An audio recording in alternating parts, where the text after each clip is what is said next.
जय माता दी मित्रों, कैसे हो आप सब। आशा करते हैं आप सब अच्छे होंगे, खुश होंगे। मित्रों, आज का हमारा विषय है, क्या सवारी झूठी हो सकती है या गद्दी चौकी झूठी हो सकती है। देखिए मित्रों, आज की जो जानकारी है वो बहुत ही खास है और उन भक्तों के लिए जो माँ दुर्गा की, माँ काली की या भैरव बाबा की या भोलेनाथ की जो है पूजा करते हैं, उनकी सेवा करते हैं, काफ़ी टाइम से उनकी पूजा पाठ कर रहे हैं।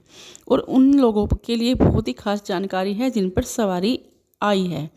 देखिए, मान लिया तो आपके शरीर पर सवारी आई है, तो आप जो पहले सवारी आने से पहले जो व्यक्ति थे वो अब सवारी आने के बाद नहीं रहे। पहले आप सामान्य व्यक्ति थे पर अब सामान्य नहीं रहे, क्योंकि आप पर सवारी आ चुकी है। उसके बावजूद भी आपका गुरु भी होता है, और गुरु होने के बावजूद आप चौकी दरबारों में जाते हो। कोई भी आपको ज़रा सी भी दिक्कत होती है तो आप चौकी दरबारों में जाने लगते हो।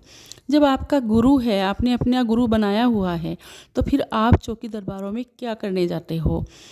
तो मैं आपको यही सब बताना चाहती हूँ, क्योंकि सवारी, कुछ लोग कहते हैं सवारी वाले कि हमारी सवारी को उतार लिया गया है, बांध लिया गया है।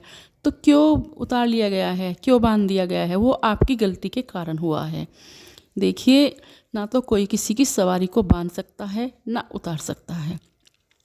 ये गलती आपने की है। आप जाते हो चौकी दरबारों में, वहाँ पर जाते हो, क्या करते हो, और आपको इस चीज़ का तो पहले से पता है कि जो वहाँ तांत्रिक होते हैं, भक्त होते हैं, उनको भी एक ऐसी दिव्य दृष्टि मिली होती है कि वो सब समझ जाता है, उसको पता चल जाता है कि इसके शरीर पर देवी देवता की सवारी आई हुई है।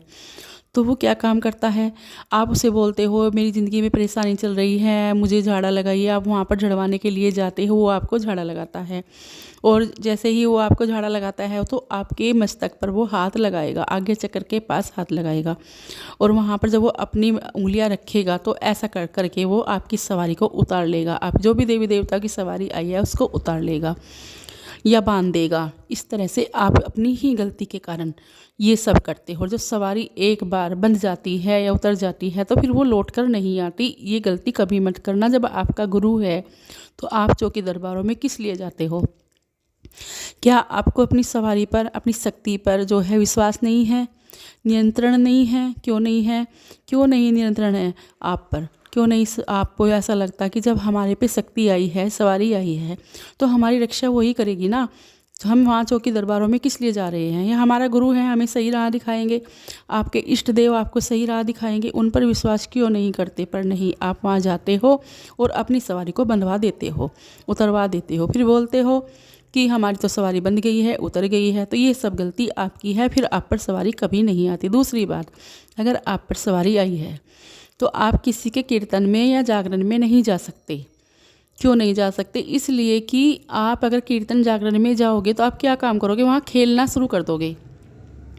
क्यों ऐसा क्यों करते हो, मतलब आप क्या अपने आप पर नियंत्रण नहीं रख सकते। क्यों नहीं रख सकते, काबू नहीं है अपने आप, अपना आपा मतलब आपके काबू में नहीं है।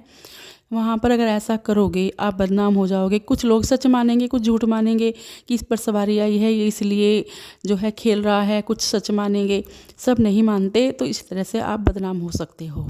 तो आप अपने चरित्र को चरित्रहीन मत बनाइए। जो सवारी आप पर आई है वो ऐसा कभी नहीं करती कि जहाँ देखेगी वहीं पर आप पर आ जाएगी, मंदिर में, कीर्तन में, ऐसा कुछ नहीं होता।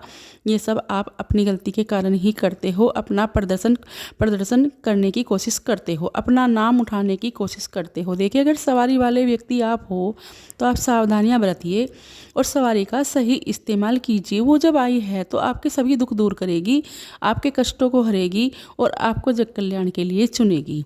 जब आपका गुरु है तो आप अपने गुरु से सलाह लीजिए, पर चौकी दरबारों में कभी मत जाइए, ना किसी कीर्तन में जाइए, ना किसी के जागरण में जाइए। क्योंकि सवारी जो है अपने मन से आती है। जब आप माँ को बुलाओगे, माँ या बाबा, वो जब ही आएंगे। वो बिना बुलाए कभी नहीं आते। वो कभी नहीं चाहेंगे कि आप चरित्रहीन हो जाओ, आप बदनाम हो जाओ, ऐसा कभी नहीं चाहते। तो मित्रों, मैं आपको यही बताना चाहती हूँ कि आपको अपने ऊपर नियंत्रण रखना चाहिए, अपनी सवारी को जो है नियंत्रण में रखना चाहिए, काबू रखना चाहिए अपने आप पे। किसी के पास जाते हो, नहीं तो फिर आप पछताओगे। आपकी सवारी जो बंध गई या उतर गई किसी तांत्रिक ने या किसी भगत ने, फिर वो लौट कर कभी भी नहीं आएगी। आपके अंदर निगेटिव शक्ति आ सकती है, वो छोड़ सकते हैं आपके अंदर जिस टाइम पर आप झाड़ा लगाएंगे। ऐसा भी कुछ कर सकते हैं, तो बचिए। अगर आप बचोगे तो सही रहोगे, नहीं तो फिर आप परेशानियों में पड़ जाओगे। तो मित्रों, ये कुछ जानकारी थी जो मैंने आपको दी है। अब मैं आपसे विदा लेती हूँ और मिलती हूँ एक नई जानकारी के साथ। आशा करती हूँ आपको मेरी वीडियो पसंद आई होगी। जय माँ काली, जय माँ दुर्गे।